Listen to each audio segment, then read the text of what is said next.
This movie needs no presentation, but I'm going to show how watching movies through a language perspective helps you to understand the construct, how the scene is put together. This is not just a style, as I say, it's not just Kubrick. However, we learn to observe these patterns through another channel who observed other types of patterns, and we are in debt of acknowledging this. I'm not sure if she wants to be acknowledged, so that's why we usually don't say explicitly her name. So The Shining, we say The Stare, right? It's one of the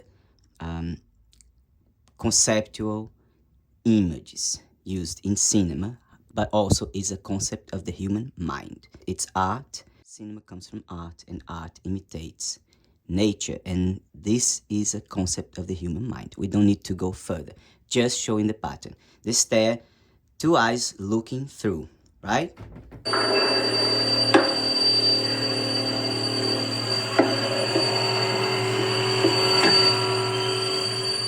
So here is what we call the clock. Right? The clock will be depicted and portrayed in several ways, but there'll be connections. You will see connections in the putting together. Observe. First we say the stare. Sometimes you see two dots. That's the stare. Looks like a face, but the stare is not a face, right? It's not a face everywhere. They overlap in depiction, but we linguistically see it as separate entities. So the clock is there, he was touching the clock, and now he's looking at. By the way, this is a number 3. We don't need even to know we know it's 3 because it's at the eye level, it's along the line of the stare. Now, you see why the camera zoomed on his stare. In the image making, that's one of the patterns, to focus the stare. Now you see the twins. There is a relation, you can see a relation of symmetry. The stare is 2 eyes, right? There's this first relation, you see it through a language perspective. The twins is represented by an age. So you see the age right here in Monash. The twins, because we observe the mountain and twins very often, they appear together very often. So the twins is also a depiction of time. That's why we say the previous image is the clock.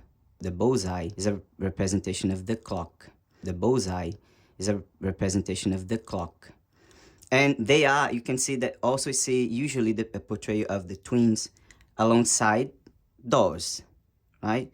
They are in front of the exit doors, which are opened. You see again, it's a depiction of time in the word exit. You see the X. The X can be seen as an hourglass. So all these patterns of time there.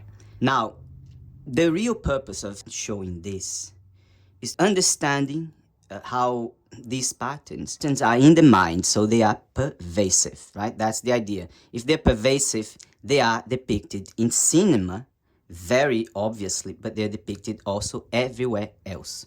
Everything you see in music, they are there. It's the same pattern with the same meaning and the same origin, the human mind and conceptualization of the world, of the human experience. So we see why these twins are girls. We see through a language perspective, you can see there is a relation of gender. The twins, the idea of time and women are closely related. You can see that, but I have to show these obvious relations of time, gender, the twins, the stare are also there, very explicit and apparently random. So you understand why Kubrick used, maybe it's in the book, right? But then I say, the book originally brings these images together. Why the twins are girls? It's very obvious once you understand. So you observe these everywhere. You notice the obviousness, the clarity of these images everywhere. By the way, we usually say twins and mountain, twins and mountain.